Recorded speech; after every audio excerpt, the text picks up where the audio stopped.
जो मद आए थे वो तो मैं बताता हूँ, लगभग 170 ही समझिए।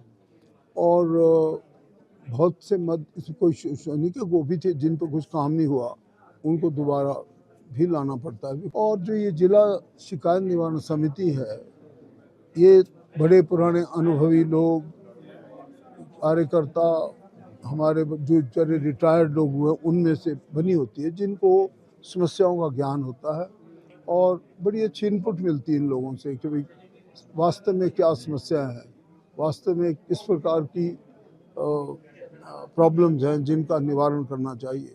तो मेरा मानना है कि ये बहुत ही एक लाभदायक थोड़ी लंबी होती है, इसमें सबकी बात सुननी पड़ती है और जहाँ तक संभव हो यहीं पे हम उसका समाधान भी ढूंढते हैं, क्योंकि अफसर साहबान सारे अवेलेबल होते हैं, हर एक विभाग के पूरे अफसर साहबान अवेलेबल होते हैं।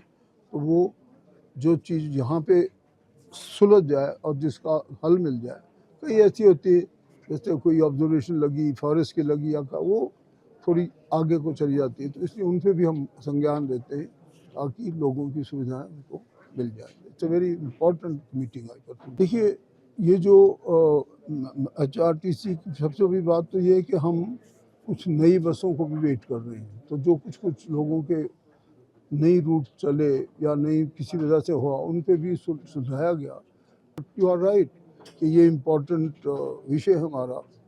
और ये भी मैंने देखा है कि कभी कभी जो आंगनवाड़ी में प्रॉब्लम है ना, या जो वहाँ पे ऐसे स्कूल में प्रॉब्लम है, बच्चे 2 हैं और टीचर 6 हैं, ऐसे ही कभी कभी इन 50 बसों में भी कोई 1 या 2 लोग हो तो लंबे रूट से चलती रहे, तो कभी कभी इन चीज़ें में भी परिवर्तन करना पड़ता है। तो वी हैव टू को एग्जिस्ट, सारी चीज़ों को बराबर देखना होता है। अभी कुछ चीज़ों को हम कैसे पटरी पर ला सकते हैं, ये बहुत ही अहम मुद्दा है, हमारा विषय है, जो कि हमारे बच्चों की, महिलाओं की और सभी लोगों की सिक्योरिटी और सुरक्षा से संबंध रखता है। हमें भी उसी ओर प्रेरित होना चाहिए जो उच्चतम न्यायालय ने बात कही है। एंड उन्हीं लाइन पे हमारे हिमाचल में भी करने में कोई दिक्कत नहीं होनी चाहिए। मैं तो I will try to raise this issue in the cabinet, I will rather frame this point. जो मद आए थे वो तो मैं बताता हूँ, लगभग 170 ही समझिए। और बहुत से मद कोई सैनिक वो भी थे जिन पर कुछ काम नहीं हुआ, उनको दोबारा भी लाना पड़ता है। और जो ये जिला शिकायत निवारण समिति है, ये बड़े पुराने अनुभवी लोग, कार्यकर्ता, हमारे जो बेचारे रिटायर्ड लोग हुए उनमें से बनी होती है, जिनको समस्याओं का ज्ञान होता है और बड़ी अच्छी इनपुट मिलती है इन लोगों से कि भाई वास्तव में क्या समस्या है, वास्तव में किस प्रकार की प्रॉब्लम्स हैं जिनका निवारण करना चाहिए। तो मेरा मानना है कि ये बहुत ही एक लाभदायक थोड़ी लंबी होती है, इसमें सबकी बात सुननी पड़ती है और जहाँ तक संभव हो यहीं पे हम उसका समाधान भी ढूंढते हैं, क्योंकि अफसर साहबान सारे अवेलेबल होते हैं, हर एक विभाग के पूरे अफसर साहबान अवेलेबल होते हैं।